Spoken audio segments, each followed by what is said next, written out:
Hello everybody, welcome back to Julie's classroom. आप सब कैसे हैं? आई होप आप सब ठीक होंगे। एंड ये वीडियो कुछ ज़्यादा ही स्पेशल है बिकॉज ऑफ कोर्स इस वीडियो में मेरे एडिटर प्रेजेंट नहीं है मुझे रिकॉर्ड करने के लिए। वीडियो मैं खुद रिकॉर्ड कर रही हूँ। सो अगर बीच में कहीं पे भी गड़बड़ हुई तो वो गड़बड़ मेरी वजह से हुई है। This is my first time recording actually when I normally he does it, so I don't need to do it.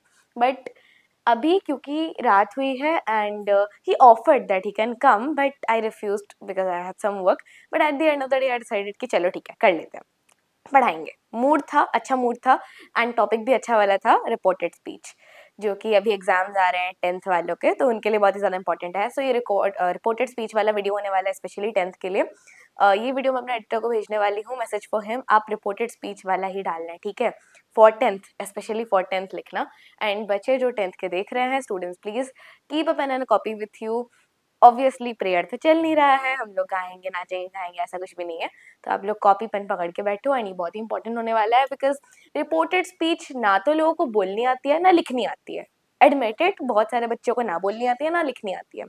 And once you read about it you forget the second you actually close the book, ठीक है? तो समझ में आधा अधूरा आया होता है, आधा अधूरा नहीं आया होता है बिकॉज इसके कॉन्सेप्ट ही क्लियर नहीं होते। एंड कुछ कुछ टीचर्स स्कूल में मैंने नोटिस किया है पर्सनली, टाइम लेके इस चीज को पढ़ाते ही नहीं है because I don't want to share any kind of negative experience here, but हाँ मैंने देखा है कुछ कुछ स्कूल्स में स्पेशली कि टीचर्स ग्रामर बुक खोलते हैं और एक पीरियड पढ़ाते हैं, बंद कर देते हैं, उनका पूरा सिलेबस ग्रामर का खत्म हो जाता है। बट हम ऐसा नहीं करेंगे क्योंकि ऐसा नहीं करना चाहिए। ग्रामर एक्चुअली समझने वाली चीज है and it is important. Unless until आप ग्रामर के फंडामेंटल समझो, हाउ डू यू एक्सपेक्ट कि आप ग्रामर को एक्चुअली बोल पाओगे? जब आपको मैथ्स के कॉन्सेप्ट समझ नहीं आ रहे हैं और आप मैथ्स प्रैक्टिस नहीं कर पा रहे हो, तो अनलेस अंटिल आप ग्रामर के कॉन्सेप्ट समझोगे, आप ग्रामर कैसे लिख पाओगे, कैसे बोल पाओगे? एंड उस चीज को टाइम देके पढ़ाया ही नहीं जा रहा। 6-7 के बच्चों को स्पेशली ग्रामर अच्छे से पढ़ानी चाहिए बिकॉज वो नया नया सीख रहे होते हैं, तो उनका इंटरेस्ट आना बहुत जरूरी है। एंड मोर देन दैट, जो बच्चे 9th-10th के होते हैं, एग्जाम अपियर करने वाले होते हैं, I bet 50% of them have no idea कि वो क्या पढ़ रहे हैं ग्रामर में। ये उन्हें बस इतना पता है कि उन्हें रूल्स याद करने हैं। But to me my love for English came because of a certain teacher, I will not take a name, but because of a certain teacher. And obviously मेरी मम्मी मुझे बचपन से बोलती थी इंग्लिश सीखो काम आएगा, तो वो चीज़ मेरे दिमाग में रह गई थी कि हाँ इंग्लिश सीखो काम आएगा। क्या काम आएगा मुझे नहीं पता था, बट इसीलिए इंटरेस्ट था एंड इंटरेस्ट के चलते मैं खुद बुक उठा के पढ़ रही थी। नाउ ग्रामर बुक एक ऐसी चीज़ है जो कि आप सोचते हो कि वो वो सीक्रेट बुक है जो कि एग्जाम के आखिरी दिन तक हम खोलेंगे ही नहीं। आधे बच्चे वो ऐसे ही होते हैं, आधे क्या 90% बच्चे ऐसे ही होते हैं। ग्रामर बुक हम तब खोलेंगे जो अगले दिन इंग्लिश एग्जाम होगा, उस रात में हम बैठेंगे और सारे रूल्स को एकदम झट मार के रट्टा मारेंगे और पूरा बाय हट करके जाएंगे और पूरा उधर कंफ्यूज हो जाएंगे क्योंकि एक रात में पढ़ा हुआ कुछ किसी का याद नहीं रहता। इसीलिए ग्रामर सीखना इंपॉर्टेंट है एंड इसीलिए मैंने ये कहा कि आज रिपोर्टेड स्पीच पढ़ रहे हैं, बहुत ही इंपॉर्टेंट वीडियो है। नॉर्मली मैं आपको इतना नहीं बताती कि इतना सीरियसली पढ़ो, इतना सीरियसली इस चीज को समझो, बट ये चीज मैं एज अ पर्सन ये चीज कह रही हूँ। इंग्लिश आप लाइफ में 100% बोलोगे, आपको चाहिए, क्योंकि अगर आप कहीं पे भी हायर स्टडीज करने का एम कर रहे हो, कहीं पे बाहर जाके पढ़ने का एम कर रहे हो, आपको रिक्वायरमेंट होगी इंग्लिश की। रूरल सेटिंग में भी जॉब कर रहे हो तो भी अपने हायर अथॉरिटी से बात करने के लिए, कोई अगर आप कोई नॉर्मल सी भी पोजीशन ले रहे हो ना, तो कम्युनिकेशन आपका एक बहुत ही इंपॉर्टेंट पार्ट रहेगा। एआई जो बच्चे पढ़ रहे हैं वो बेस्ट जानते होंगे, उनके एआई टीचर्स भी आके, हमारे एआई सर आके रोज कहते हैं communication is the most important skill anybody can foster in their lifetime, because unless until you know how to talk, how will you rule the world? कैसे आप अपना दबदबा जमाओगे, कैसे आप एक पोजीशन क्रिएट करोगे? नहीं हो सकता ना। तो अगर आपको इंग्लिश बोलनी है तो आपको पता होना चाहिए कि इंग्लिश के फंडामेंटल्स क्या है। एंड अगर आप बोलते हो कि ग्रामर इंग्लिश में इंपॉर्टेंट है क्या, then I will say of course it is important. और अगर आप बोलोगे कि क्या ग्रामर में एक ऐसी चीज है जो सबसे ज्यादा इंपॉर्टेंट है, then I will say yes. आपके ग्रामर में सब्जेक्ट वर्ब एग्रीमेंट बहुत ही ज्यादा इंपॉर्टेंट है, टेंस बहुत ही ज्यादा इंपॉर्टेंट है, and reported speech after that, because ये आपका डेली लाइफ में यूज होता है। और आपको जो भी बंदा आके बोल रहा है ना ग्रामर पढ़ने से कुछ नहीं होता, वो तो सुन सुन के इंग्लिश आ जाती है, उसके 5वें 6ठे लाइन तक जाके देखना, आपको 2-4 मिस्टेक्स मिलेंगे टूटी फूटी इंग्लिश की। तो ये चीजें इंपॉर्टेंट है, ये सीखो, मन ध्यान लगा के सीखो। सारे रूल्स रट्टा मारने की जरूरत नहीं है। हाँ, एक बार रूल पढ़ लिए ना तो बोलते बोलते उस चीज से यूज टू हो जाओगे, बट जस्ट सुन सुन के आप एक चीज को अडेप्ट नहीं कर सकते बिकॉज इंग्लिश आपकी रीजनल लैंग्वेज नहीं है, आपके आसपास कोई बोलता ही नहीं है उतनी इंग्लिश, तो आप कैसे उस चीज से अडेप्ट करोगे? Be serious about it. तो जो स्पोकन भी सीखना चाहता है, एंड फॉर दिस चिल्ड्रन जिन लोगों का भी एग्जाम भी आ रहा है, ये बहुत इंपॉर्टेंट पार्ट है। इसके लिए आपको बैठना पड़ेगा पेन एंड पेपर लेके, एंड इसके लिए आपको ना तो सिर्फ रिपोर्टेड स्पीच कवर हो रहा है, बाकी के भी चैप्टर्स कवर हो रहे हैं। रिपोर्टेड स्पीच में आपका हर दूसरे चीज का रिविजन होगा, प्रोनाउन का रिविजन होगा, मॉडल्स का रिवीजन होगा, टेंसेस का रिवीजन होगा। Reported speech is a mixture. समझने के लिए आपको बाकी सारे वीडियोस भी देखने पड़ेंगे, and I will try my best कि मैं जो भी पढ़ाऊं, अगर आपने मेरी पहले की भी कोई वीडियो नहीं देख रखी होगी तो मैं उस चीज को एकदम सिंप्लीफाई करके उस चीज के बारे में भी थोड़ा बता के पढ़ाऊंगी। ऐसा नहीं है कि I directly jump to the context, मैं आपको थोड़ा सा एक्सप्लेन करते करते पढ़ाऊंगी। But I do suggest you, pronoun का लिंक डिस्क्रिप्शन में रहेगा, टेंसेस का लिंक डिस्क्रिप्शन में रहेगा, एंड मॉडल्स का भी लिंक डिस्क्रिप्शन में रहेगा। ये सारे वीडियोस बन चुके हैं, आप लोग प्लीज जाके चेकआउट कर लेना। ऑलराइट, अभी चैप्टर स्टार्ट करते हैं। Okay, let's begin. इस बार कोई कट नहीं है, इस बार डायरेक्ट स्टार्ट होगा, मैं जाकर उधर बंद नहीं करूंगी। ओके, सो आज हम पढ़ने वाले हैं rules for changes in pronoun. Shall we get started? Energy, चलो।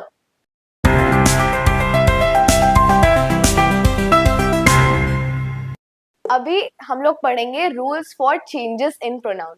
सबसे पहले तो प्रोनाउन क्या है, आई नो आप सबको पता है, but I tell you one more time. Pronoun वो चीज है, आपको डेफिनेशन नहीं बताऊंगी, डेफिनेशन याद करने की जरूरत नहीं है, कोई आपसे पूछेगा नहीं। आपको बस जानना है कि प्रोनाउन वो चीज है। नाउन आपको पता है, noun is a naming word, बस that's it, that's all you require. Noun is a naming word used to name places, people, animals, objects, खत्म। एंड नाउन की जगह पे सेंटेंसेस में जो यूज किया जाता है उसे हम कहते हैं प्रोनाउन। नाउन की जगह पे क्यों यूज करेंगे, क्या जरूरत है हमें यूज करने की? ये इसीलिए क्योंकि अगर आपको एक बंदे के बारे में बात करनी है, एक लड़का आपको के बारे में बात करनी है, ठीक है, तो आप बोल रहे हो कि रोहित रोहित क्रिकेट खेल रहा था, रोहित गिर गया। रोहित मेरे क्लासमेट का नाम है जो क्रिकेट खेलता है, अगर उसने गलती से वो वीडियो देख लिया, I am sorry, but Rohit cricket खेल रहा था, रोहित गिर गया। रोहित उसके बाद फिर उठा, रोहित ने और 4 रन सिक्योर किए, रोहित को फिर मेडिकल रूम लेके गए, रोहित का ट्रीटमेंट हुआ। और नहीं लग रहा सुनने में इतनी बार रोहित रोहित रोहित? आपको भी तो बोरिंग फील हो रहा होगा ना, सेंटेंस सुन सुन के बार बार सेम चीज रोहित रोहित रिपीट हो रहा है, तो क्या जरूरत है रोहित को बार बार रिपीट करने की? इसीलिए हम रोहित की जगह पे कुछ और यूज कर देते हैं ना, एकदम छोटा सा। ये तो रोहित है, चलो ठीक है रोहित, वो नाम भी छोटा है। अगर आपको एकदम बड़ा सा नाम ले लो, कोई विक्रम संग्राम सिंह, चलो पकड़ लो, विक्रम संग्राम सिंह, आप पूरे टाइम बोलते रहो कि विक्रम संग्राम सिंह संग्राम सिंह, ऐसा नहीं हो सकता ना। आप उस चीज को एकदम शॉर्ट करके कैसे तैसे करके जल्दी खत्म हो जाए, बस ये सेंटेंस हमारा खत्म हो जाए, तो आपको विक्रम संग्राम सिंह को ही उधर से हटाना पड़ेगा, हटाना नहीं, रिप्लेस करना पड़ेगा एक और इजी वर्ड के साथ। तो आपका इजी वर्ड क्या है? इजी वर्ड है प्रोनाउन। अगर आपको किसी भी नाउन को या मीन किसी की नेमिंग वर्ड को उधर से हटाना है, रिप्लेस करना है, और किसी इजी से छोटे से वर्ड को उसकी जगह पर रखना है, तो आपका वो छोटा सा वर्ड होगा pronoun. Alright, so it is use to replace naming word in sentences, ताकि आपका नेमिंग वर्ड बार बार रिपीट ना हो, इसलिए आप प्रोनाउन यूज करते हो। Simple. Now reported speech, coming back to reported speech. Reported speech क्या है? बेसिकली आप यहाँ पे रिपोर्टर का काम कर रहे हो। फर्स्ट पर्सन, पर्सन वाला नहीं, चलो ठीक है, पहले एक इंसान ने कुछ कहा, दूसरे एक इंसान ने उसकी बात सुनी, और उस दूसरे इंसान को जाके एक तीसरे इंसान को बताना है कि पहले इंसान ने क्या कहा। तो यहाँ पे तीसरा इंसान पहले इंसान की बात जानना चाहता है, कैसे जानेगा? दूसरे इंसान की मदद से, क्योंकि दूसरे इंसान ने डायरेक्टली सुना है वो चीज। तो अब दूसरे इंसान की रिस्पॉन्सिबिलिटी है कि वो तीसरे इंसान को पहले इंसान की बात कैसे बताएगा। ओके, तो वो जो दूसरा इंसान है, जो मीडिएटर है आप लोगों का, एक सपोज से प्रेम कहानी चल रही है, मैं बच्चों को ऐसा वाला सिखाती नहीं हूँ, ठीक है ना, मैं इस चीज को एनकरेज करती हूँ कि प्रेम कहानी चलाओ, बट आप लोगों को उस चीज में बेटर समझ आएगा। तो angel and Rishabh, angel and Rishabh, उन्होंने के बीच में है एक बहुत ही प्यारा सा रिश्ता, उनका दोस्त है बीच में आर्यन। तो एंजल एंड ऋषभ को एक दूसरे से बात करनी है, तो ऋषभ ने आर्यन को कुछ कहा, आर्यन जाके एंजल को बोलेगा, तो अब ऋषभ जो बोला है, एंजल को वो चीज जानना है, आर्यन के ऊपर पूरा रिस्पॉन्सिबिलिटी है कि नहीं कि वो अच्छे से जाके बताए कि ऋषभ ने एंजल के लिए क्या भेजा है मैसेज। इसीलिए यहाँ पे आर्यन की कही हुई बात को हम बोलेंगे रिपोर्टेड स्पीच। वो क्या काम कर रहा है? वो रिपोर्टर का काम कर रहा है, वो इधर से सुन रहा है, उधर जाके बता रहा है। Got it? तो रिपोर्टेड स्पीच में हमारे पास होता है 2 ऑप्शन, आर्यन के पास भी है 2 ऑप्शन, कि वो डायरेक्ट स्पीच बोले या फिर वो उस चीज को इनडायरेक्ट स्पीच बोले। ओके, तो उसके पास दो ऑप्शन क्या है, एक डायरेक्ट स्पीच का, एक इनडायरेक्ट स्पीच का है। मैं हल्का सा रिकैप दे रही हूँ, डायरेक्ट और इनडायरेक्ट स्पीच ऑलरेडी हो चुका है, बट मैं इस चीज का हल्का सा रिकैप दे रही हूँ। डायरेक्ट स्पीच क्या है, जहां पे ऋषभ ने जो बोला है, Aryan word to word exact same चीज जाके एंजल को वही बोलेगा। सेकेंड ऑप्शन है, सपोज से आर्यन को उतना अच्छे से याद नहीं है, या फिर आर्यन को एग्जैक्ट चीज बोलने का एग्जैक्ट कंटेंट पता नहीं है, तो उस चीज को या फिर अपने हिसाब से, अपने कन्वीनियंस के हिसाब से जाके एंजल को समझाना चाहता है। तो उस चीज को आर्यन कैसे समझाएगा एंजल को, अपने हिसाब से, अपने अंडरस्टैंडिंग से, वो जो ऋषभ से सुन के आया है उसके हिसाब से वो जो समझाए वो एंजल को वही बताएगा ना। अगर वो उस चीज को डायरेक्ट स्पीच में एग्जैक्ट वर्ड्स नहीं कह रहा, अपने वर्ड्स में कह रहा है, तो जो वो समझाया वो वही बताएगा। इसीलिए उसे कहते हैं इनडायरेक्ट स्पीच। एक होता है स्पीकर के exact words, that is Rishabh is the speaker, क्योंकि बात उससे स्टार्ट हुई थी। तो ऋषभ के एग्जैक्ट वर्ड्स अगर जाके आर्यन एंजल को बोलेगा तो वो हो जाएगा डायरेक्ट स्पीच। अगर ऋषभ के एग्जैक्ट वर्ड्स नहीं बोले, आर्यन ने थोड़ा बहुत अपना मिर्च मसाला लगा दिया या फिर कुछ इधर उधर कर दिया, अपने अंडरस्टैंडिंग के हिसाब से कहा, वो हो जाएगा इनडायरेक्ट स्पीच। यहाँ बस मैंने एग्जाम्पल दिया है। बेसिकली स्पीकर के एग्जैक्ट वर्ड्स है डायरेक्ट स्पीच। अगर स्पीकर के एग्जैक्ट वर्ड्स को थोड़ा सा भी चेंज किया गया है तो उसमें अगर कोई भी मॉडिफिकेशन आया है वो हो जाएगा इनडायरेक्ट स्पीच। ऑलराइट, तो ये आपका रिपोर्टेड स्पीच, रिपोर्टेड स्पीच, ये दोनों है रिपोर्टेड स्पीच के ब्रांचेस। ओके, ये दोनों है रिपोर्टेड स्पीच के ब्रांचेस। की रिपोर्टेड स्पीच दो टाइप के हो सकता है, एक डायरेक्ट स्पीच, एक इनडायरेक्ट स्पीच। नाउ हमें क्या पढ़ना है, हमें रूल पढ़ना है कि हम रिपोर्टेड स्पीच जिसको डायरेक्ट स्पीच से इनडायरेक्ट स्पीच में कैसे कन्वर्ट करें। ऑलराइट, रिपोर्टेड स्पीच दो टाइप के होते हैं ना, डायरेक्ट और इनडायरेक्ट। तो हमें डायरेक्ट से इनडायरेक्ट में कैसे कन्वर्ट करना है उस चीज को, मतलब तिगड़म लगाओ और सेंटेंस को मॉडिफाई करो। स्पीकर के एग्जैक्ट वर्ड्स मत बोलो, अपने हिसाब से बोलो ना। अपने हिसाब से स्पीकर ने कहा है कि आलू लेके आना, धनिया लेके आना, तुम थोड़ी ना ये बोल दोगे टमाटर लेके आना, प्याज लेके आना, दैट्स नॉट पॉसिबल ना। आलू और धनिया ही बोलना है, बट आलू और धनिया को कैसे प्रेजेंट करना है वो चीज अभी हम यहाँ सीखने वाले हैं। बदलना नहीं है एग्जैक्टली हमें सेंटेंस को हल्का सा मॉडिफाई करना है। किस चीज के लिए, ताकि वो सेंटेंस टाइम को सूट कर सके, प्रोनाउन को सूट कर सके, टेंस को सूट कर सके और पर्सन को सूट कर सके। ओके, क्या कहा मैंने, टाइम, प्रोनाउन, पर्सन और टेंस को सूट करने के लिए हम चेंज करने वाले हैं डायरेक्ट स्पीच को इनडायरेक्ट स्पीच में। ऑलराइट, अभी आप आगे आगे समझते चलोगे। अभी पहला ये देख लो कि rules for changes in pronoun. Pronoun हम ऑलरेडी समझ चुके हैं, जो नेम को रिप्लेस करे, नेमिंग वर्ड को रिप्लेस करे, नाउन को रिप्लेस करे। एंड इसको हम अभी क्या बोल रहे थे, टाइम, टेंस, प्लेस या फिर पर्सन या प्रोनाउन, इन सब चीजों को सूट करने के लिए हम डायरेक्ट से इनडायरेक्ट स्पीच में चेंज करेंगे। तो अभी क्या है पॉइंट कि डायरेक्ट स्पीच और इनडायरेक्ट स्पीच के कुछ रूल्स होते हैं। ऑलराइट, आपका जो डायरेक्ट स्पीच होता है, जो डीएस होता है, वो आपका डायरेक्ट स्पीच कुछ कोटेशन मार्क्स में इनक्लोज्ड होता है। उसका कुछ इंट्रोडक्टरी पार्ट होता है जिसमें एक वर्ब इंट्रोड्यूस करता है डायरेक्ट स्पीच को, एक वर्ब इंट्रोड्यूस करता है डायरेक्ट स्पीच को। वो वर्ब मोस्टली होता है सेड। सेड के बाद डायरेक्ट स्पीच जो एग्जैक्ट वर्ड्स होते हैं स्पीकर के, वो आते हैं कोटेशन मार्क में। कोटेशन मार्क के अंदर ही या तो फुल स्टॉप होगा, या फिर क्वेश्चन मार्क होगा, या फिर एक्सक्लेमेशन मार्क होगा, या जैसे भी आपके स्पीकर के एग्जैक्ट वर्ड्स थे उस हिसाब से आप लगा दोगे, एक क्वेश्चन मार्क, एक्सक्लेमेशन मार्क या फुल स्टॉप। अगर वो एक नॉर्मल सेंटेंस था तो फुल स्टॉप, अगर एक इंट्रोगेटिव सेंटेंस था तो क्वेश्चन मार्क, अगर कोई एक्सक्लेमेटरी सेंटेंस था हे देवा, तो फिर आप लगा देना एक्सक्लेमेशन मार्क। ठीक है। एंड अगर आप उस चीज को इनडायरेक्ट स्पीच में चेंज कर रहे हो तो कुछ जनरल आइडिया है कि आप सेड को या तो टोल्ड कर दोगे, मैं आपको बताऊंगी क्यों टोल्ड करोगे, या फिर आप सेड दैट कर दोगे। ऑलराइट, सेड दैट कर दोगे। यहाँ पे ना सेड उसके बाद कॉमा लगता है, डायरेक्ट स्पीच में सेड के बाद कॉमा लगता है, उसके बाद कोटेशन मार्क्स आते हैं। सेड आपका इंट्रोडक्टरी वर्ब है, इंट्रोडक्टरी वर्ब है। किस चीज को इंट्रोड्यूस कर रहा है, जैसे आपका कोई दोस्त है, आपको अपने किसी और दोस्त से मिलवाने लेके जा रहा है, तो आपका दोस्त जो आपको लेके गया है अपने एक और दोस्त से मिलवाने के लिए, आपको उधर बोलेगा ना कि आओ चलो मैं तुम्हें इंट्रोड्यूस करवा देता हूँ अपने दोस्त से। तो फिर आओ चलो मैं तुम्हें इंट्रोड्यूस करवा देता हूँ अपने दोस्त से, तो उसमें आपका जो दोस्त है वो इंट्रोड्यूस करवाएगा आपको। वैसे ही सेड इंट्रोड्यूस करता है स्पीकर के एग्जैक्ट वर्ड्स को। उसके बाद कॉमा इसलिए लगता है क्योंकि ही सेड, थोड़ा सा तो रुकोगे ना, कॉमा क्या है, कॉमा क्या है, कॉमा इज पंक्चुएशन। अब पंक्चुएशन क्यों लगता है? पंक्चुएशन इसलिए लगता है ताकि आपका स्पीच थोड़ा सा ईजी हो जाए। अब एकदम एकदम ट्रेन की रफ्तार में, बुलेट ट्रेन की रफ्तार में बोलते थोड़ी ना जाओगे, थोड़ा रुकोगे ना, ही सेड, उसके बाद उसका डायरेक्ट स्पीच स्टार्ट करोगे। मतलब जो भी एग्जैक्ट वर्ड्स थे स्पीकर के, उसके बाद जाके बोलोगे, वरना सामने वाले को समझ नहीं आएगा ना कि आपने कहाँ तक बोला, स्पीकर ने कहाँ तक बोला, कंफ्यूज नहीं होएगा क्या सामने वाला? इसीलिए आप थोड़ा सा कॉमा दोगे, पॉज लोगे, हल्का सा पॉज, और उसके बाद फिर स्टार्ट करोगे डबल कोटेशन मार्क्स के साथ, और उसके अंदर ही फुल स्टॉप रहेगा, क्वेश्चन मार्क रहेगा, एक्सक्लेमेटरी मार्क रहेगा। ऑलराइट, और उसके बाद फिर डबल कोटेशन एंड हो जाएगा उधर। हुआ एकदम। अब आपका जो इनडायरेक्ट स्पीच में चेंज होगा ये चीज, जब आप इनडायरेक्ट स्पीच में चेंज करोगे तो फिर आपका सेड हो जाएगा टोल्ड या सेड दैट। नाउ आपको क्यों बोल रही थी कॉमा के बारे में? दैट, दैट ये इसलिए लगता है ताकि उस कॉमा को रिप्लेस कर पाए, सेड दैट।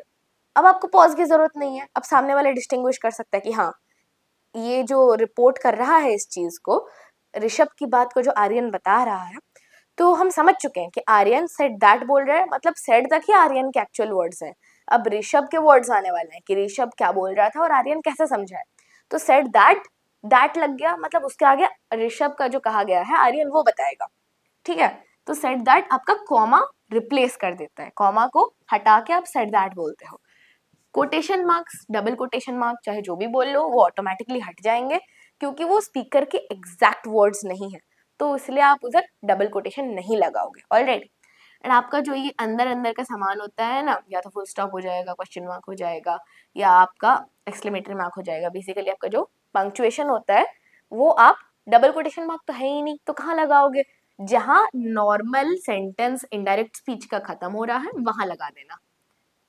और इनडायरेक्ट स्पीच में ऐसा जरूरी नहीं है कि अगर आपका डायरेक्ट स्पीच में सेंटेंस क्वेश्चन मार्क में खत्म हुआ था क्योंकि स्पीकर ने उधर एक क्वेश्चन पूछा था, इनडायरेक्ट स्पीच में आप क्वेश्चन मार्क में खत्म कर दो, नहीं। इनडायरेक्ट स्पीच में वो फुल स्टॉप में ही खत्म होगा, लेकिन आप उसको अलग तरह से प्रेजेंट करोगे। यहाँ पे उसने सपोज से अगर आप उस चीज को आस्क्ड यूज करोगे, ठीक है, आस्क्ड यूज करोगे और इंक्वायर्ड यूज करोगे अपने रिपोर्टिंग वर्ब की जगह, ये वाला जो इंट्रोडक्टरी वर्ब है, तो आप उसको इधर सेड दैट की जगह ही आस्क्ड, ऋषभ आस्क्ड करोगे और नेक्स्ट का सेंटेंस कंप्लीट करोगे। ठीक है, नेक्स्ट रिमेनिंग जो भी सेंटेंस है, ऋषभ आस्क्ड, एंड आप नॉर्मली एक सेंटेंस पूछ लोगे तो वहां पे आप लास्ट को एक फुल स्टॉप ही लगाओगे क्योंकि वो तो नॉर्मल सेंटेंस हो गया, राइट? ऋषभ आस्क्ड, तो ऋषभ ने पूछा है तो ऋषभ उधर क्वेश्चन मार्क लगाए ना। मैं तो बस बता रहा हूँ कि ऋषभ ने पूछा है, मैं थोड़ी ना पूछ रहा हूँ, तो मैं क्यों क्वेश्चन मार्क लगाऊं अपने सेंटेंस में? नहीं लगाऊंगा, क्योंकि ये तो मेरे हिसाब से मैंने बोला है ना कि ऋषभ ने ये पूछा है, मैंने थोड़ी ना उसके डायरेक्ट वर्ड्स बोले हैं, मैंने तो अपने हिसाब से बोला है और मैंने कोई क्वेश्चन नहीं पूछा, इसलिए मैं क्यों क्वेश्चन मार्क लगाऊं? मैं एक नॉर्मल से फुल स्टॉप लगाऊंगा। Got it? ऐसा होता है। आपका ये नहीं है कि हाँ ये रूल रट्टा मार लेते हैं, इधर फुल स्टॉप लगेगा इधर क्वेश्चन मार्क लगेगा ना। समझो ऐसा क्यों है, क्योंकि वहां पे जो इनडायरेक्ट स्पीच में चेंज हुआ है ना, जो उस चीज को रिपोर्ट कर रहा है उसका वो क्वेश्चन था ही नहीं, तो वो क्वेश्चन मार्क क्यों लगा है? वो तो ऑलरेडी बोल चुका है ना कि क्वेश्चन किसी और का है। ऋषभ आस्क्ड, मैंने नहीं पूछा, तो मैं नहीं लगाऊंगा अपने सेंटेंस पे क्वेश्चन मार्क। ओके, हो गया। अब आपको याद रहेगा ये एक्सक्लेमेटरी चीज में भी सेम है, एक्सक्लेमेटरी मार्क में भी सेम है। आप अगर आपका एक्सक्लेमेशन है ही नहीं, अरे बाप रे, अगर आप नहीं बोल रहे हो अरे बाप रे, ओ माय गॉड, अगर आप ऐसे नहीं बोल रहे हो तो आप क्यों उस चीज में एक एक्सक्लेमेटरी मार्क लगाओगे? वो तो किसी और ने कहा ना, तो आप बोलोगे she exclaimed, she exclaimed, you did not exclaim. तो फिर आप अगर वो चीज किसी और को जाके बोल रहे हो तो आप अपने सेंटेंस में क्यों लगाओगे exclamatory mark? You did not exclaim, right? She exclaimed, तो वो लगाए एक्सक्लेमेटरी मार्क। तो इसीलिए जब कोई भी चीज इनडायरेक्ट स्पीच में बदल रही होती है, स्पीकर के एग्जैक्ट वर्ड्स नहीं बोले जा रहे होते और जो उस चीज को रिपोर्ट कर रहा है वो अपने हिसाब से बोलता है, तो फिर वहां पे या तो क्वेश्चन मार्क, एक्सक्लेमेटरी मार्क या फुल स्टॉप लगा होता है। वो डायरेक्ट स्पीच का इनडायरेक्ट स्पीच में नहीं आता।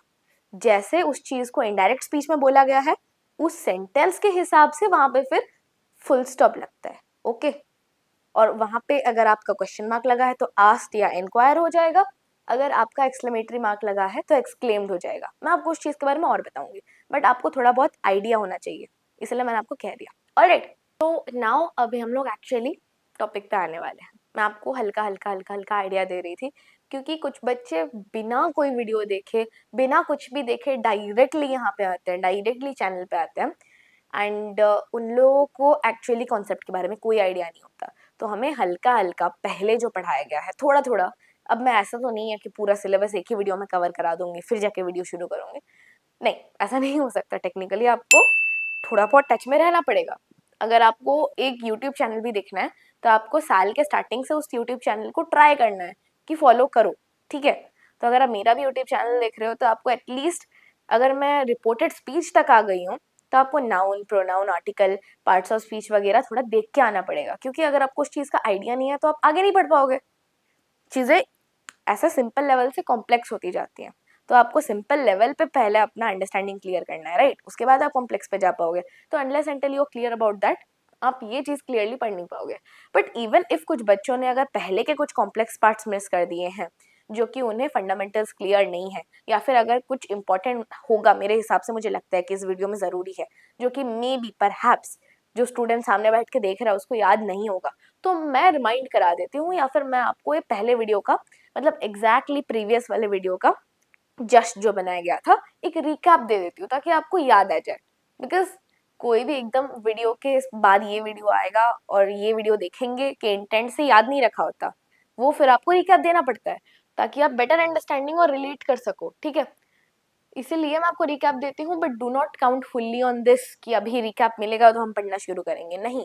अगर आपके पास थोड़ा सा भी टाइम है ना, एग्जाम के जस्ट एक रात पहले ये वीडियो बिंज वॉच नहीं कर रहे हो, तो फिर जस्ट अगर 5-6 दिन का भी टाइम है तो सारे वीडियोस देखने की कोशिश करो और उसे डिटेल में समझो। ओके, आपके लिए वो बेटर रहेगा, बेटर समझ आएगा आपको, और आप मेरे साथ भी थोड़ा कनेक्ट कर पाओगे। आई होप अभी भी कर रहे हो, मेरे जितने भी नया ऑडियंस है, आई होप आप अभी भी मेरे साथ कनेक्ट कर रहे हो। तो I may not be with you but I will try my best कि आपको एकदम फील हो कि हाँ, यहाँ से पढ़ने से मेरा इंग्लिश क्लियर हो रहा है। एंड इंग्लिश ऐसा कोई तोप बात है नहीं, आप इंग्लिश सीख लोगे, आप इंग्लिश पढ़ लोगे, कर लोगे, कोई बड़ी बात नहीं है। ऑलराइट,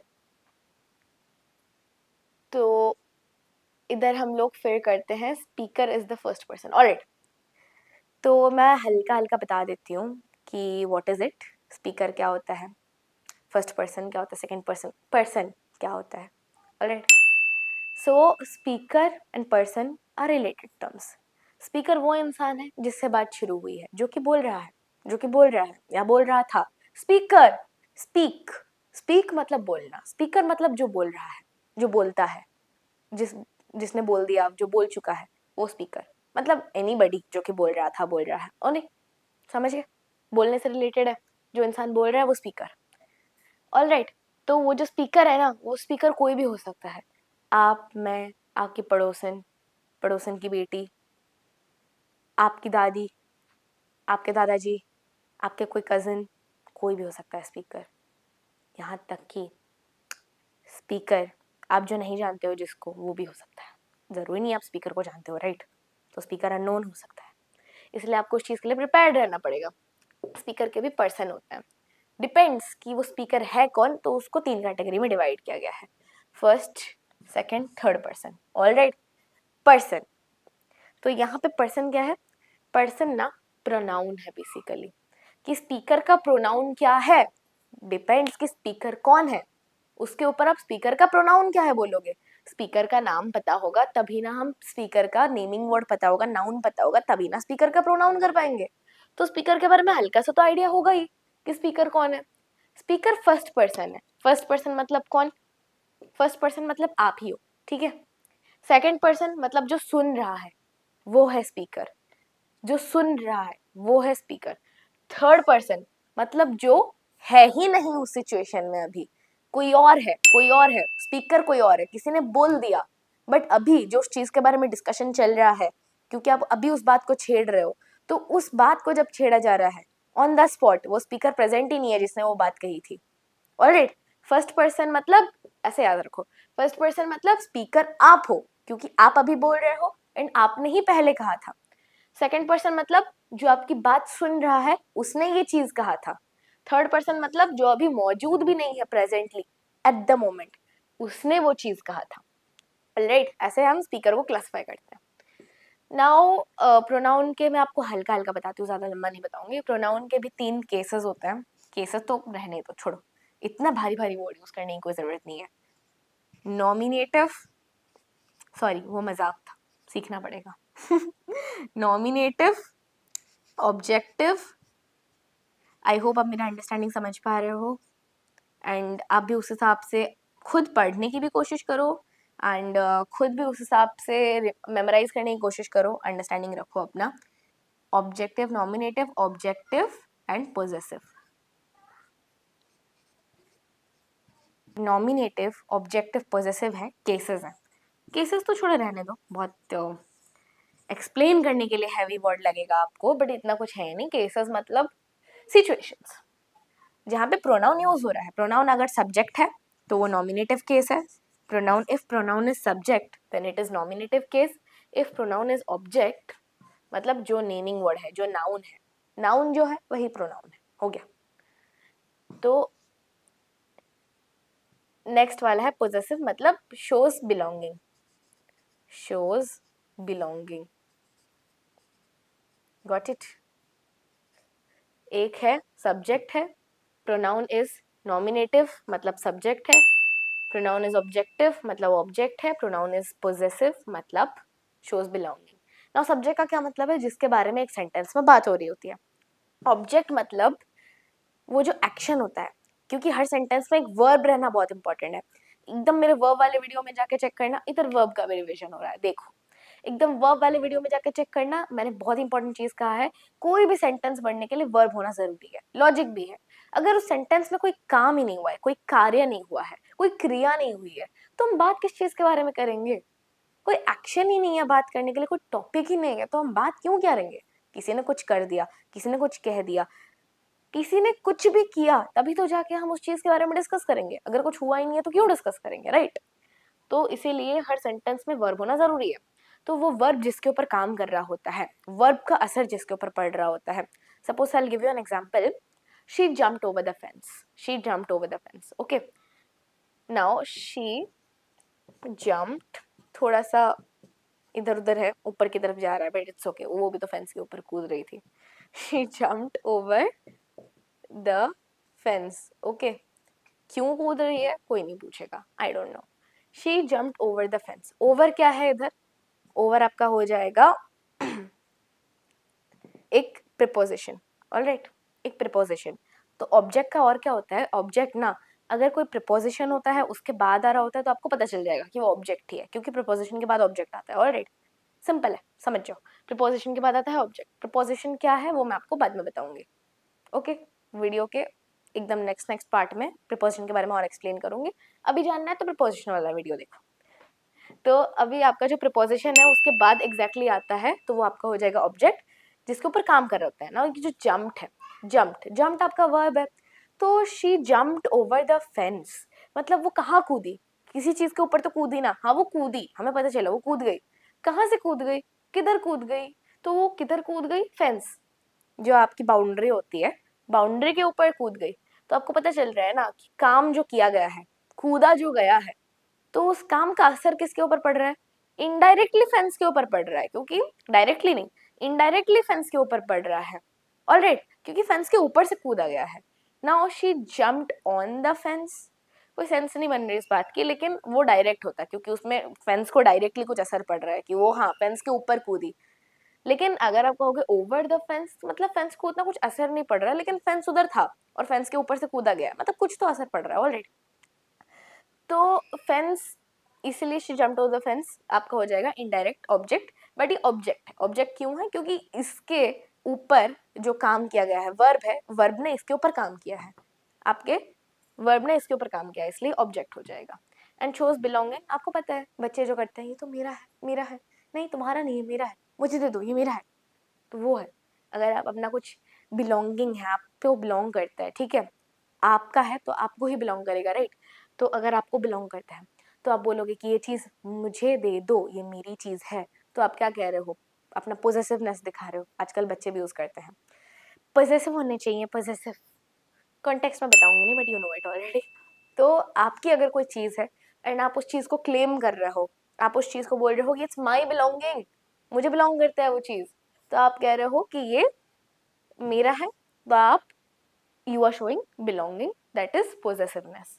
तो आपका जो प्रोनाउन है ना वो भी 3 सिचुएशन में यूज हो सकता है। एक आपका प्रोनाउन सब्जेक्ट हो सकता है, ऑब्जेक्ट हो सकता है, या फिर बिलोंगिंग शो कर रहा हो सकता है।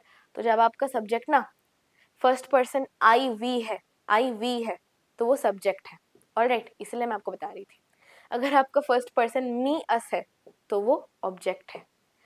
अगर आपका फर्स्ट पर्सन ये माइन माइन आवर आवर्स कुछ भी है तो वो हो जाएगा पोजेसिव। जस्ट इतना लिख रही हूँ। Alright, pause.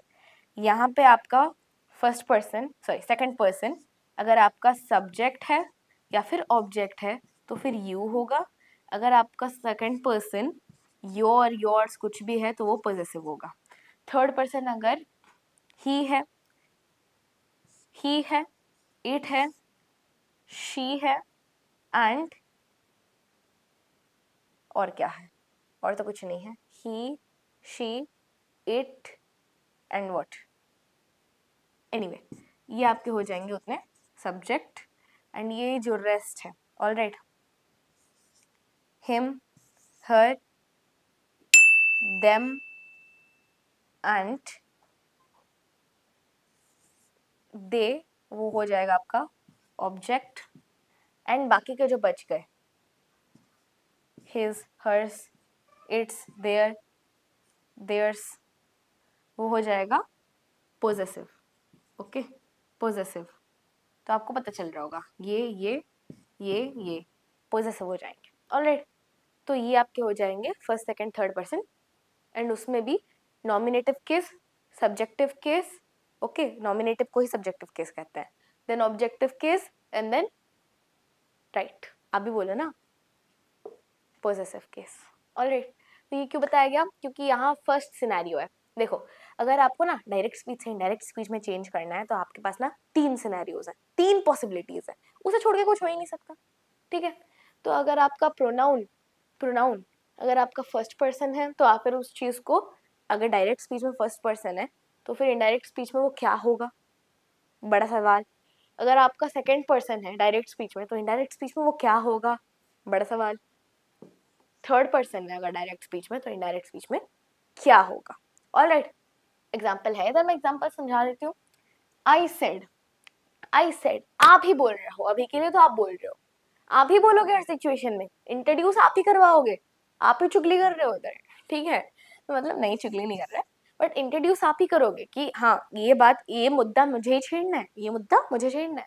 तो आप बोलोगे कि हाँ आई सेड। तो इसमें आई सेड में स्पीकर कौन है, आई? नहीं नहीं नहीं, स्पीकर आई नहीं है, स्पीकर तो ये है, स्पीकर तो ये है। मतलब स्पीकर के डायरेक्ट वर्ड्स होते हैं ना, जो कि आप डबल कोटेशन में एनक्लोज करते हो, डबल कोटेशन के अंदर रखते हो स्पीकर के डायरेक्ट वर्ड्स। तो स्पीकर का पहला वर्ड देखो कि स्पीकर अगर है आई, स्पीकर अगर है आई तो आई हमारा क्या है, फर्स्ट पर्सन, इसलिए स्पीकर है फर्स्ट पर्सन। जैसे कि इधर तो आपका स्पीकर है सेकंड पर्सन, क्योंकि आप इधर इंट्रोड्यूस करवा रहे हो, आप इधर इंट्रोड्यूस करवा रहे हो, मतलब आप बोल रहे हो। अगर आप बोल रहे हो तो आप हो फर्स्ट पर्सन, तो फर्स्ट पर्सन ही स्पीकर है। अगर आप सुन रहे हो, आप सुन रहे हो, स्पीकर कौन है, आई, स्पीकर कौन है, आई। ओके, तो यहाँ पे अगर यहाँ पे यू लगा दिया गया है, यू लगा दिया गया है, मतलब यू क्या है, सेकंड पर्सन, सेकंड पर्सन, क्योंकि वो सुन रहा है। यू बैठा है उधर, सामने बैठा है, वो सुन रहे, कौन है वो, सेकंड पर्सन। सुनने वाला सेकंड पर्सन, जो मौजूद ही नहीं है वो थर्ड पर्सन। ठीक है, जो इस चीज में कॉन्वर्सेशन में ना तो बोल रहा है ना सुन रहा है, वो बस उस सिचुएशन सर्कमस्टांस में है ही नहीं, पार्टिसिपेट ही नहीं कर रहा, थर्ड पर्सन। ओके, तो आप यू हो, यू बैठ के सुन रहे हैं, क्योंकि यू सामने है, ऑलराइट, यू बैठ के सुन रहा है, तो यू हो जाएगा सेकंड पर्सन। तो आपको क्या करना है, आपको ना यहाँ पे डायरेक्ट स्पीच के जो स्पीकर है आई, डायरेक्ट स्पीच में अगर आई रिफर किया गया है तो यहाँ पे डायरेक्ट स्पीच में जो आई रिफर किया गया है, आपको इंट्रोडक्टरी पर्सन के साथ रिलेट करना है कि वो जो इंट्रोड्यूस करवा रहा है उसी ने वो कहा था, या फिर इंट्रोड्यूस जो कर रहा है वो सामने वाले को कह रहा है कि सामने वाले ने कहा था, या फिर जो इंट्रोड्यूस कर रहा है वो कह रहा है कि किसी और ने कहा था, ना तो उसने खुद कहा था ना सामने वाले ने कहा था, किसी और ने कहा था। थर्ड वाला केस ना चुगली वाला है। ठीक है, थर्ड वाला केस चुगली वाला है। आप ये याद कर लो, फर्स्ट वाला आई सेड, एंड अगर आपका इंट्रोड्यूस करने वाला, अगर आपका इंट्रोड्यूस करने वाला पर्सन स्पीकर है तो वो कन्फेशन है, ट्रिक है याद करने की। ठीक है, तो वो कन्फेशन है।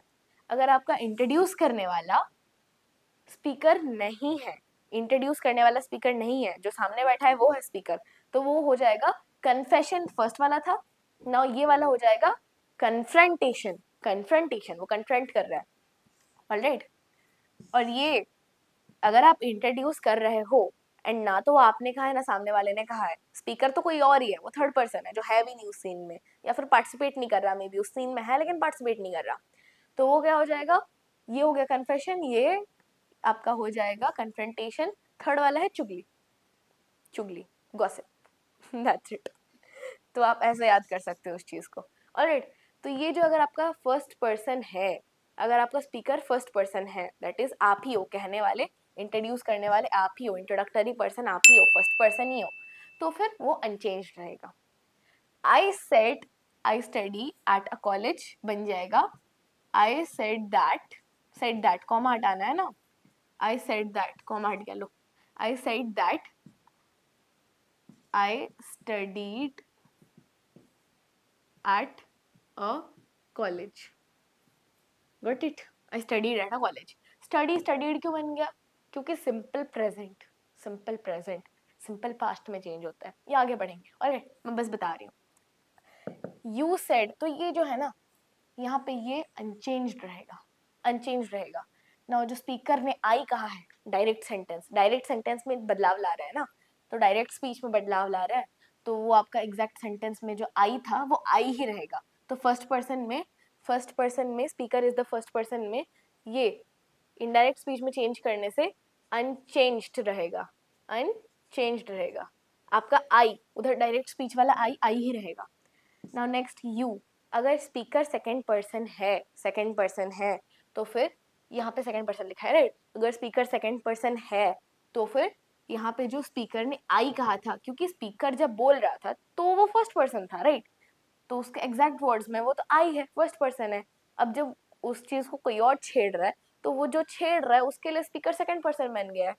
तो अगर आप बोलोगे you said I study at a college, उस चीज को आप चेंज करोगे इनडायरेक्ट स्पीच में, तो आप बोलोगे यू सेड दैट, ये फॉर्मेट है, you said that you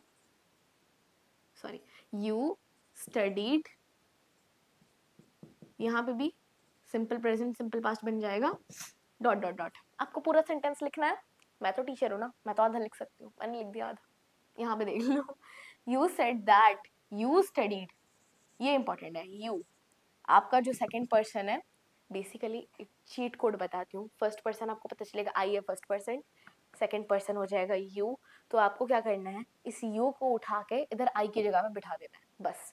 third person, आपको ये जो थर्ड पर्सन शी है ना, इंट्रोडक्टरी पर्सन बताया जा रहा है, इंट्रोडक्टरी पर्सन बताया जा रहा है कि शी सेड, तो आपको शी को उठा के आई की जगह पे बिठा देना, बस खत्म, इतना ही है। एक्सप्लेन कर देती हूँ, बाकी करना इतना ही है। तो you said I study at a college. You said that you studied at a college. Simple present बन जाएगा, simple past. Now she said उसने कहा I study at a college. तो आप बोलोगे she said that she studied, हो गया she studied, आगे का डॉट डॉट डॉट समझ जाओ, she studied at a college. ना यहाँ पे जो she है, जो थर्ड पर्सन है, क्योंकि आप थर्ड पर्सन के बारे में बात कर रहे हो, तो थर्ड पर्सन को आपको उठाना है और डायरेक्ट प्रोनाउन की जगह पे रख देना है। यहाँ पे आई की जगह पे आई प्रोनाउन है ना, जब वो बोल रही थी तो उसके लिए तो वही फर्स्ट पर्सन थी, उसने क्या कहा होगा, where do you study, suppose ये जो पर्सन है उसने पूछा where do you study, so she said I study at a college, I study at a college, where do you study, she said कि I study at a college. तो अगर आप किसी और को जाके बता रहे हो, हाँ रेशमा से मिले, क्या पूछा तुमने, तो रेशमा बोल रही थी बहन की वो she studies at a college, she said I study at a college, ठीक है। मैंने पूछा where do you study, Reshma said I study at a college, she said I study at a college, okay. तो आपको शी की जगह पे third person मिल चुका है ऑलरेडी कि शी थर्ड पर्सन है, तो आपको ये थर्ड पर्सन को उठाना है, और इनडायरेक्ट स्पीच में ना आप तो आई बोलोगे नहीं, इनडायरेक्ट स्पीच में तो आप कहोगे नहीं कि आप आई हो, आई तो रेशमा है, आई तो रेशमा है। तो अगर आप अपने हिसाब से सेंटेंस में मॉडिफिकेशन ला रहे हो तो आप रेशमा को भी शी बना दोगे, क्योंकि she is the third person और शी के बारे में बात हो रही है, खत्म, खल्लास। 3 एग्जाम्पल है। पूरा आई होप आपका कॉन्सेप्ट क्लियर हो गया होगा।